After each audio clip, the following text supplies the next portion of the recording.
The morning air along the Norman coast carried the acrid scent of cordite and salt. It was June 17th, 1944, 11 days after the Allied invasion. Hauptmann Friedrich Weber stood in the command post of his artillery battery, studying the map coordinates his forward observer had radioed moments earlier. British infantry, advancing from Sword Beach, range 3,000 meters. His four 10.5-centimeter howitzers sat camouflaged beneath netting in a grove 200 meters behind his position. Weber had commanded artillery batteries in Poland, France, and Russia. He knew the drill precisely. 3 rounds per gun, 12 shells total. Then immediate displacement before enemy artillery spotters could calculate his position and call in counterbatter fire. Standard German doctrine, proven across 3 years of warfare, gave his battery 15 to 20 minutes to fire, limber the guns to their horse-drawn carriages, and relocate to an alternate position before return fire arrived. He gave the order, fire. The gun crews moved with practiced efficiency. Load, aim, fire. The distinctive crack of the howitzers echoed across the Norman farmland. 3 rounds each, 12 shells arced toward British positions 3,000 meters away. The battery commander immediately called ceasefire, prepare to displace. The crews began their rehearsed sequence. Unhook the trail spades, secure the remaining ammunition, connect the horses. Then the American shells arrived. The sound came first, not the whistle of individual rounds falling, but something different. A deep tearing sound like fabric ripping, magnified 1,000 times. The shells came from multiple directions, simultaneously. Not sequential, not a creeping barrage. Every shell landed within 3 seconds of each other. Time on target. The first salvo destroyed 2 howitzers and killed 3 crew members. The second salvo arrived before anyone could take cover, killing the battery commander and 7 more men. The third salvo destroyed the ammunition stocks and the horses hitched for displacement. Elapsed time from the last German round, leaving the barrel to the first American shells, impacting less than 5 minutes. Hauptmann Weber survived because he was in the command post, partially protected by sandbags. When he emerged after the barrage lifted, his battery no longer existed as a fighting unit. 4 guns, destroyed or damaged beyond field repair. 15 men dead or wounded. The horses killed. No means of displacement, even if the guns had been functional. If you're enjoying this deep dive into the story, hit the subscribe button and let us know in the comments from where in the world you are watching from today. This pattern repeated itself across Normandy throughout June and July 1944. German artillery batteries that had operated effectively in Poland, France, and Russia found themselves unable to survive. The Americans had developed something German gunners could not counter. Not better guns. German 10.5-centimeter and 15.5-centimeter howitzers were excellent weapons, comparable or superior to American pieces in range and destructive power. The difference was not the hardware. The difference was the system. For generations, artillery had been the queen of battle. More soldiers died from artillery fire than any other weapon since the American Civil War. Every army understood this. Every army trained artillery crews extensively. Every army maintained detailed firing tables and procedures. But actually, coordinating artillery fire to achieve decisive effects required solving problems that had plagued armies since artillery became mobile enough to maneuver with infantry. First, you had to locate enemy guns. Artillery hid behind hills, in forests, in defilade positions where direct observation was impossible. Spotting them required technical methods developed during World War I. Sound ranging used microphones to triangulate gun positions by detecting muzzle blasts. Flash spotting used surveyed observation posts to plot bearing lines to muzzle flashes. Aerial reconnaissance used spotter planes. All these methods worked, but slowly. Locating a battery typically required 15 to 30 minutes. By then, if the enemy followed proper displacement procedures, they had moved. Second, you had to calculate firing data for your own guns. Range, azimuth, elevation, propellant charge, all adjusted for wind, temperature, barrel wear, altitude, air density. Each gun required separate calculations. Even with trained crews, processing a fire mission for a single battery required 5 to 8 minutes using traditional methods employed by most armies. Third, You had to coordinate multiple batteries. Massing fire from dozens of guns onto a single target required careful planning. Traditional methods required units to have identical maps, survey data to precisely locate each battery position, and forward observers with direct communication to every battery. Each battery independently calculated its firing solution, then fired when ready.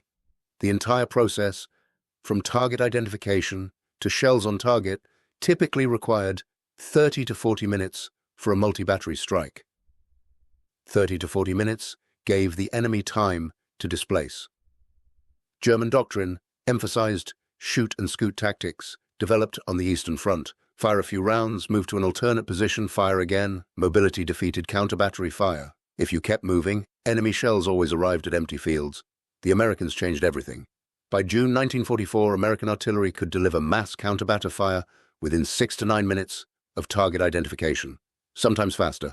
From the moment a German gun fired to the moment American shells landed on that position, less time elapsed than it took to hook a howitzer to a horse team and begin displacement. The innovation that made this possible had started not in combat, but in a classroom at an artillery school in Oklahoma 15 years earlier. In 1930, the United States Army Field Artillery School at Fort Sill, Oklahoma, faced a doctrinal problem that artillery officers had wrestled with since World War I. Artillery doctrine called for massing fires from multiple batteries onto single targets. This was standard practice, used by every major army. The problem was that existing methods were slow and complicated. Traditional massing fire required extensive coordination. Each battery needed identical maps. Each battery needed precise survey data showing their exact position. Each battery needed a forward observer with direct communication. When a fire mission came in, each battery independently calculated firing data, then fired when ready. Shells arrived on target over a span of several minutes, giving the enemy time to take cover. Major Carlos Brewer, director of the gunnery department at Fort Sill, understood these limitations. Brewer was a professional artillery officer who had served in France during World War I. He recognized that future warfare would require faster, more flexible artillery support. Brewer and his instructors developed a concept they called the Fire Direction Center. Instead of having each battery calculate firing data independently, centralize the calculations, create a dedicated team of specialists with detailed firing charts, pre-computed data, and direct communication with all subordinate batteries. When a fire mission came in, the Fire Direction Center calculated firing data for every battery simultaneously and transmitted firing commands to all guns at once. In the spring of 1931, the Fort Sill Gunnery Department demonstrated massing battalion fire using this method. They coordinated 24 guns from 3 batteries to fire simultaneously on a single target. The demonstration succeeded.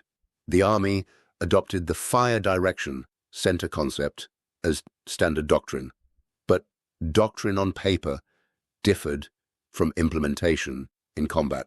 Making fire direction centers work required trained personnel, proper equipment, and most importantly, a system of pre-computed firing data that eliminated time-consuming calculations in the field. The Americans developed graphical firing tables.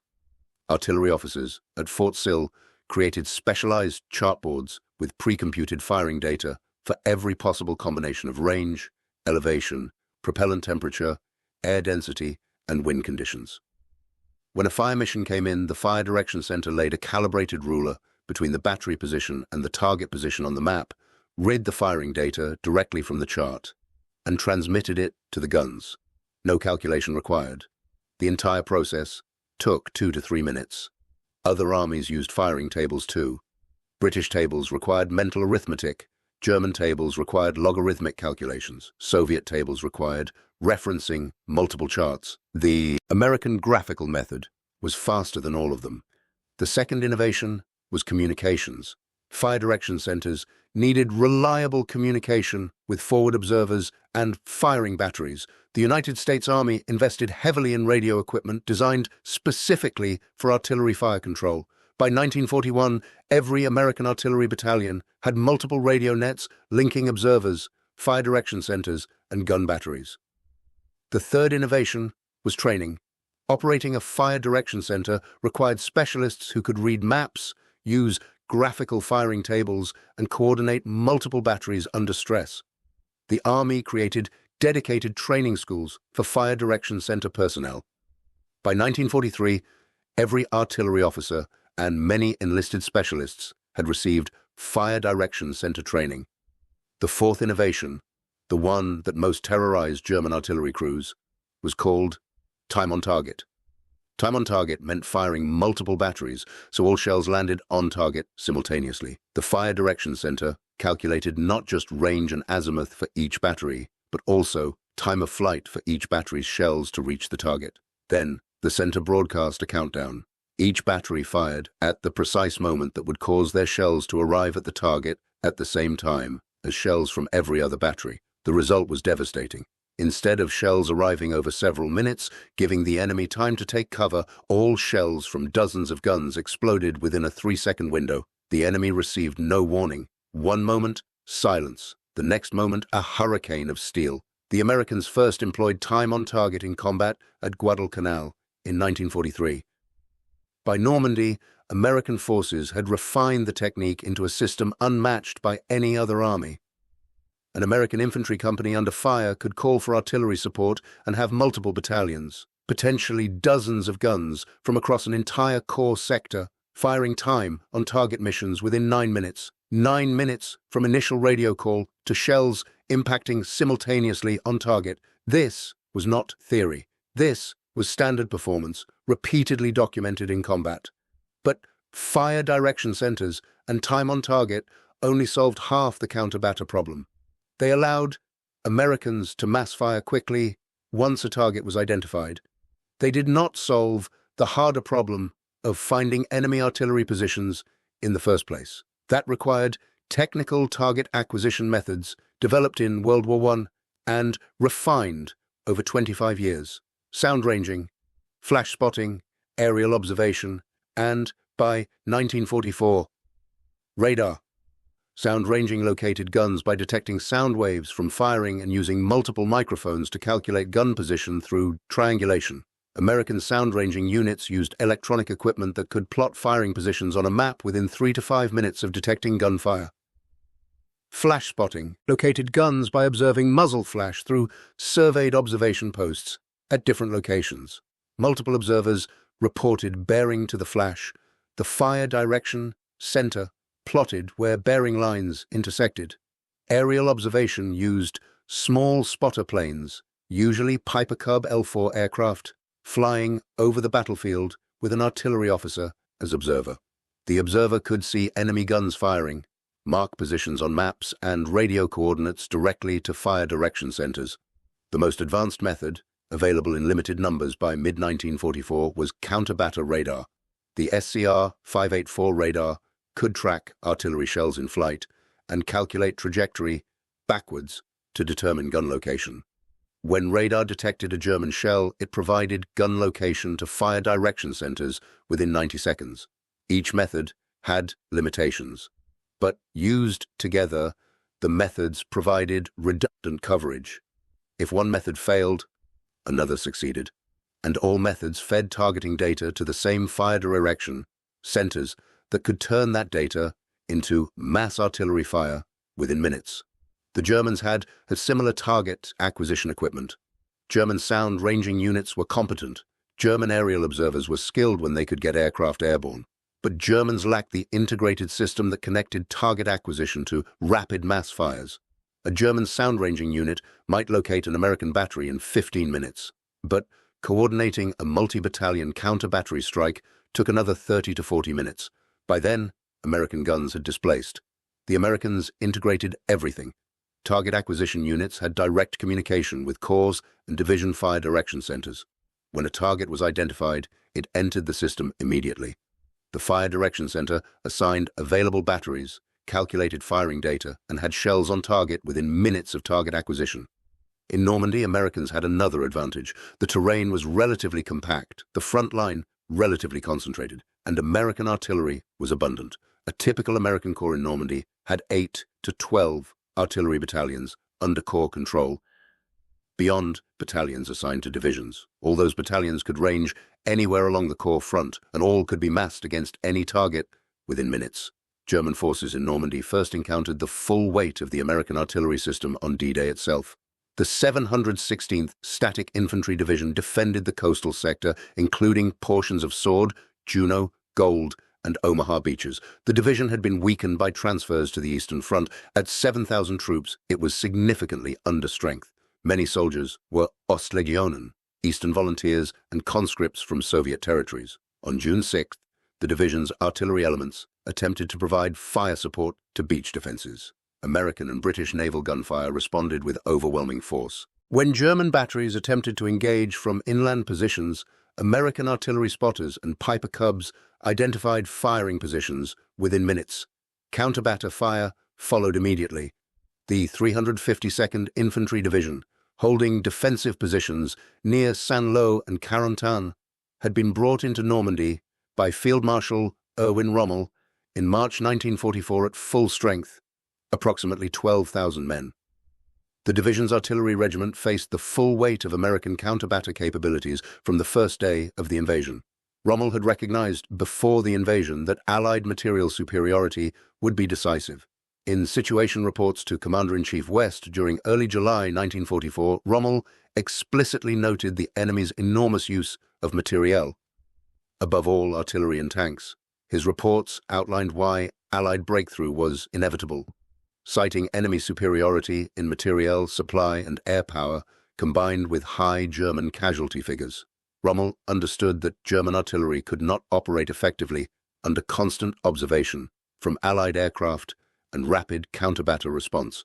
The 3rd Parachute Division arrived in Normandy from Brittany on June 10, 1944, at full strength, approximately 15,976 soldiers. The division was deployed to hold the American left flank near the Vire River. Within weeks, the division's artillery had suffered devastating losses from American counterbatter fire. Division after-action reports noted that American counterbatter fire was arriving so rapidly that standard displacement procedures were ineffective. German batteries that revealed their positions by firing could expect American shells within 5 to 7 minutes. Displacement required at minimum 15 minutes for horse-drawn artillery, longer if the terrain was difficult or the tactical situation confused. The mathematics was simple and brutal. If it took 15 minutes to displace, and American shells arrived in 5 minutes, displacement was impossible once you had fired and been detected. During the battle for Hill 192 outside Saint-Lô in July 1944, American artillery demonstrated the full capability of the Fire Direction Center system. The 2nd Infantry Division alone fired up to 20 time-on-target missions per night to keep defenders off balance. German prisoners of war consistently remarked during interrogations about the heavy volume of American fire they had experienced. One German artillery officer captured near Carentan told interrogators that American counterbatter fire felt like fighting an enemy who could see everything and shoot at everything simultaneously. He said German units learned to recognize the sound of the Piper L-4 Cub aircraft. When the Cub appeared, German soldiers knew they had approximately 3 minutes before artillery fire would arrive, not random suppressive fire. Accurate, concentrated fire precisely on their positions. The timing was so consistent that German company commanders began keeping stopwatches to measure the interval between Cub sighting and first round's landing. The average was 3 minutes and 10 seconds. The speed shocked German artillery officers who understood the complexities of computing firing data. In the German system, a battery receiving a fire mission would require 12 to 15 minutes to calculate elevation, deflection, and charge settings for each gun. The calculations involved range tables, protractors, and slide rules. Every variable, from wind speed to barrel wear, had to be factored individually. Under combat conditions, with incomplete meteorological data or disrupted communications, the process could take 20 minutes or longer.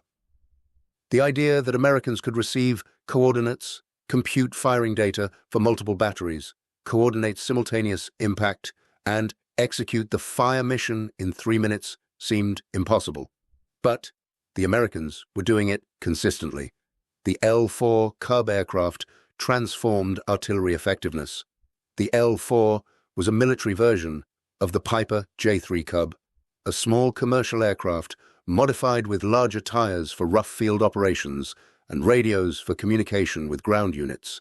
The aircraft was powered by a 65-horsepower engine and had a maximum speed of 85 miles per hour. It could take off and land in incredibly short distances, typically less than 300 feet, allowing it to operate from rough, forward airstrips close to the front lines. From an altitude of 1,000 to 1,500 feet, an aerial observer could see terrain for miles in every direction. Targets that would be completely invisible to ground observers, units in defilade behind hills, artillery positions hidden in tree lines, supply convoys moving on roads behind enemy lines, all were visible from the air. The aerial observer could identify targets, estimate their coordinates using maps and visual reference points, and call for fire directly to the Fire Direction Center. More than 5,400 L-4 aircraft were produced during the war, and more than 2,700 served with field artillery units in Europe. The presence of an L-4 overhead became a signature indicator that American artillery was active in the area.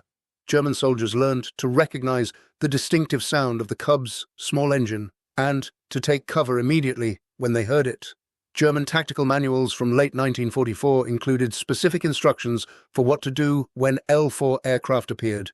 Units were ordered to cease movement, disperse to maximum extent possible, and take cover. The Germans understood that once the Cub spotted them, artillery fire would follow within minutes. German attempts to shoot down the L-4s were generally unsuccessful. The small aircraft flew low and slow, making them difficult targets for anti-aircraft guns designed to engage fast-moving fighters and bombers at high altitude.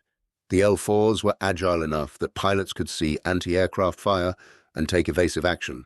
German fighters could catch the L-4s easily, but fighter patrols in forward areas were dangerous due to American air superiority.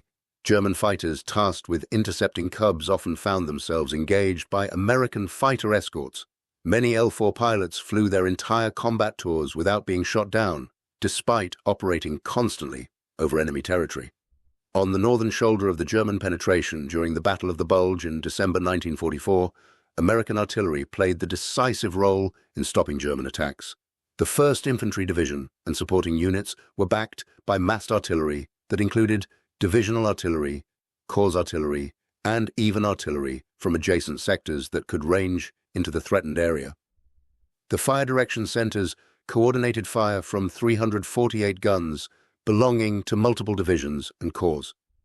This concentration of firepower, controlled through coordinated fire direction, was possible only because of the American system. No other army could have rapidly organized such massive fire support. German infantry and armor attacking toward Elsenborn Ridge encountered devastating artillery fire that broke up every attack. German commanders reported that American artillery fire was so intense and so accurate that German forces could not maintain their attacks. Units that attempted to advance were hit by time-on-target missions that landed with no warning. Units that attempted to regroup in assembly areas found themselves under fire within minutes. The combination of accurate fire and rapid response made German offensive operations impossible. The 6th Panzer Army, the main German striking force in the northern sector, was stopped almost entirely by American artillery.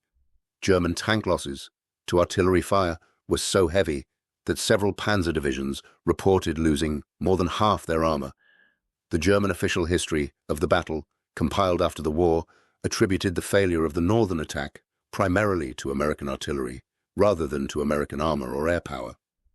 In the southern sector of the Bulge at Bastogne, American artillery again played the critical role in defense. The 101st Airborne Division, surrounded in Bastogne, was supported by artillery battalions that remained inside the pocket and by artillery firing from outside the encirclement. Forward observers with the paratroopers called for fire constantly. Fire Direction Centers coordinated responses from any guns that could range into the needed areas. If you find this story engaging, please take a moment to subscribe and enable notifications. It helps us continue producing in-depth content like this. German forces attacking Bastogne encountered the same pattern seen elsewhere during the Bulge. Advancing troops were hit by accurate massed artillery fire that arrived with devastating speed. German commanders reported being unable to concentrate forces for attacks because any concentration would immediately draw American artillery fire. The mobility disparity between American and German artillery compounded German problems. American artillery was completely motorized from the beginning of American involvement in the war. Every gun was towed by a truck or mounted on a self-propelled chassis. The standard prime mover for the 105mm M2A1 howitzer was the 2.5-ton 6x6 truck, commonly called the Deuce and a Half. These trucks could tow the howitzer at speeds up to 40 miles per hour on roads and could traverse rough terrain that would have been impossible for horse-drawn artillery. Heavier guns required more powerful prime movers. The 155mm M1 howitzer was typically towed by the M5 high-speed tractor, a tracked vehicle specifically designed for artillery towing. The M5 could move the heavy howitzer across virtually any terrain and could tow at speeds up to 35 miles per hour on roads. German artillery, in contrast, remained largely horse-drawn throughout the war. Germany mobilized approximately 2.75 million horses during World War II. Each infantry division used roughly 5,300 horses for artillery and logistics. A German artillery battery typically required 150 to 200 horses to move its 4 to 6 guns, plus ammunition and support equipment.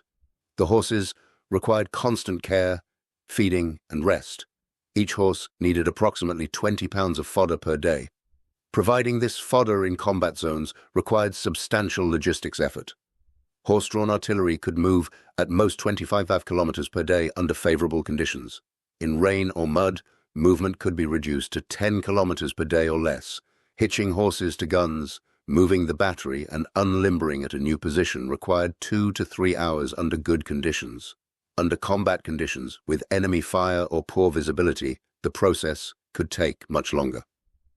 The disparity between American motorized artillery that could displace in 15 minutes and move 50 kilometers in an hour versus German horse-drawn artillery that needed hours to move and could travel only limited distances per day was decisive. Horse dependence created other vulnerabilities. Horses were vulnerable to artillery fire, air attack, and disease. A battery that lost significant numbers of horses to enemy action might be immobilized for days until replacement horses could be brought forward. Artillery horses also required stable conditions for rest and feeding. Unlike trucks, which could be parked and ignored until needed, horses required constant attention. The introduction of the proximity fuse in December 1944 multiplied American artillery effectiveness. The proximity fuse contained a miniature radio transmitter and receiver that measured the distance to the ground as the shell fell. When the shell reached optimal burst height, typically 15 to 20 meters above the surface, the fuse detonated the shell automatically.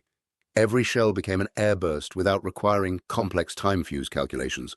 The weapon had been developed in strict secrecy beginning in 1940. Pentagon officials had restricted ground use in Europe from fear that Germans might capture intact fuses from unexploded shells and reverse engineer the technology. The fear was that German development of countermeasures could devastate Allied bomber formations over Germany.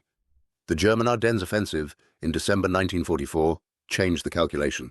On December 16, 1944, as German forces smashed through American lines in what became known as the Battle of the Bulge, Colonel Oscar Alfred Axelson of the 406th Artillery Group used proximity fuse shells without authorization at Monschau, Germany. Axelson decided the emergency overrode the restrictions. General Dwight Eisenhower formally requested clearance to use proximity fuses in ground combat on December the 19th.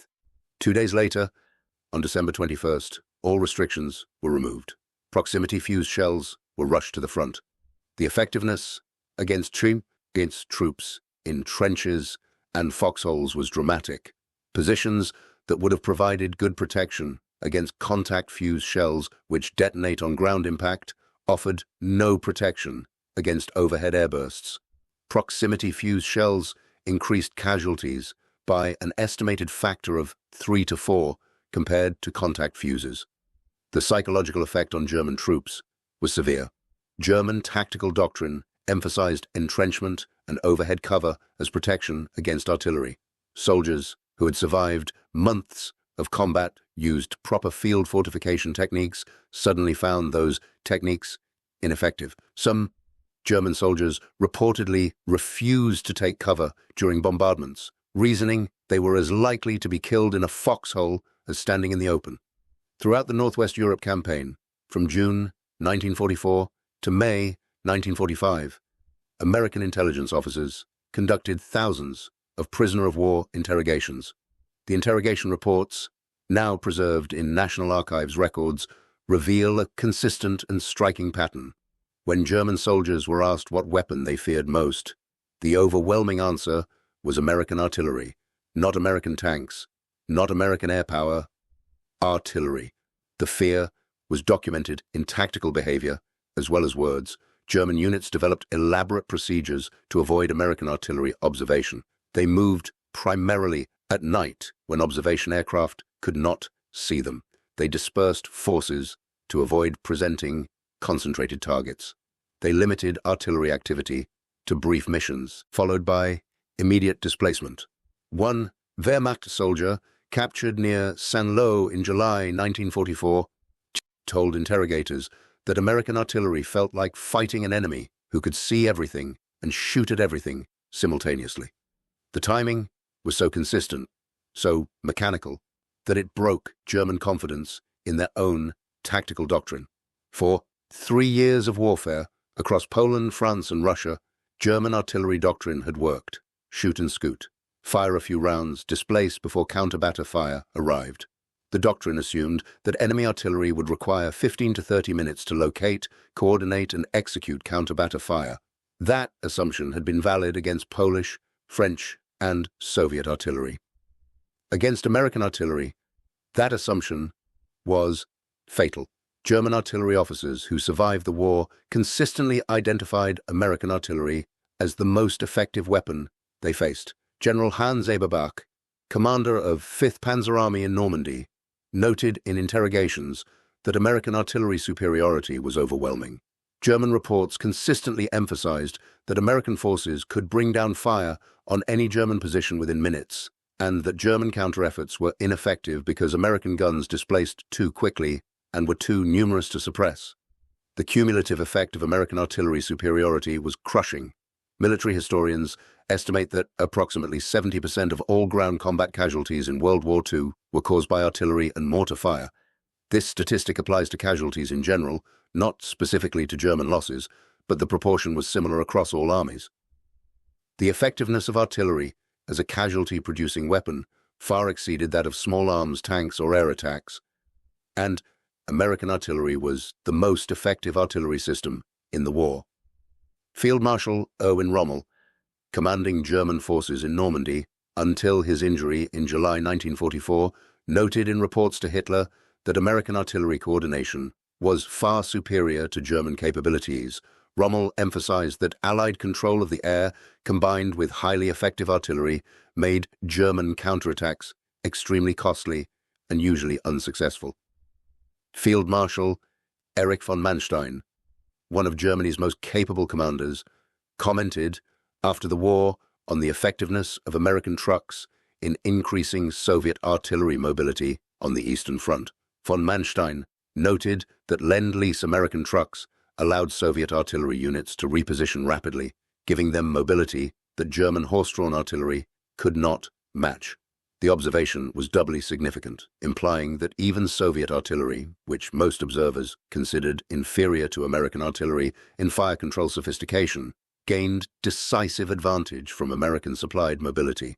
The American artillery system was not a single invention or a dramatic technological breakthrough. It was the product of systematic institutional development over 2 decades. Officers at Fort Sill had studied World War I, identified problems, developed solutions, tested procedures, and trained thousands of artillery officers in the new doctrine. The system worked because every element had been carefully designed to integrate with every other element. The system required excellent maps with standardized grid coordinates. American forces had such maps, supplied in vast quantities and distributed down to platoon level. The system required reliable radio communications. American artillery had powerful radios and maintained communications even under difficult conditions. The system required trained forward observers who could accurately locate targets and call for fire. American artillery trained observers extensively and embedded them with infantry units at company level. The system required accurate meteorological data because artillery fire is affected by wind, temperature, and air density. American artillery battalions had meteorological sections that provided regular weather updates. The system required survey teams to locate gun positions precisely. American artillery had survey sections in every battalion. The system required detailed firing tables and graphical firing tables. American artillery developed and produced these in quantity and supplied them to every fire direction center. Every element worked together. Remove any single element and the system would degrade. But with all elements functioning, the system delivered precision-coordinated firepower that no other army could match. German soldiers in foxholes facing that system learned to fear the sound of the Piper Cub engine overhead because they knew that sound meant death was 3 minutes away. The Americans did not develop their artillery system because they were smarter or braver than their opponents. They developed it because they recognized the problem, dedicated resources to solving it, and built institutions that could train soldiers and maintain equipment to execute the doctrine. The German army had excellent artillery officers who understood fire control problems, as well as Americans did. But German military resources in the interwar period were constrained by the Versailles Treaty.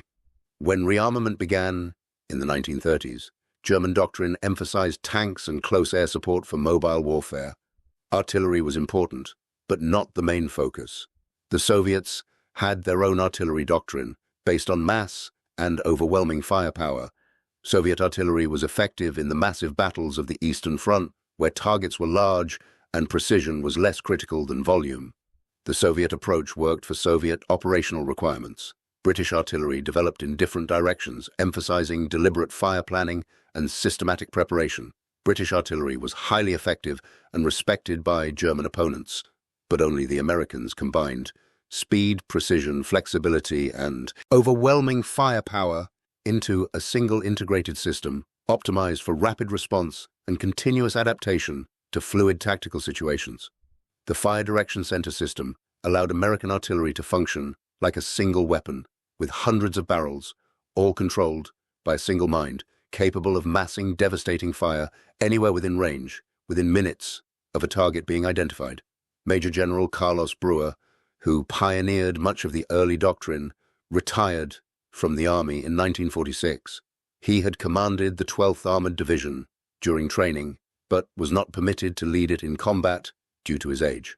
He requested reduction in rank to colonel, so he could serve as an artillery officer in Europe. He served on Corps artillery staffs during 1944 and 45, advising on fire control procedures and helping coordinate the massive artillery concentrations that supported Allied offensives.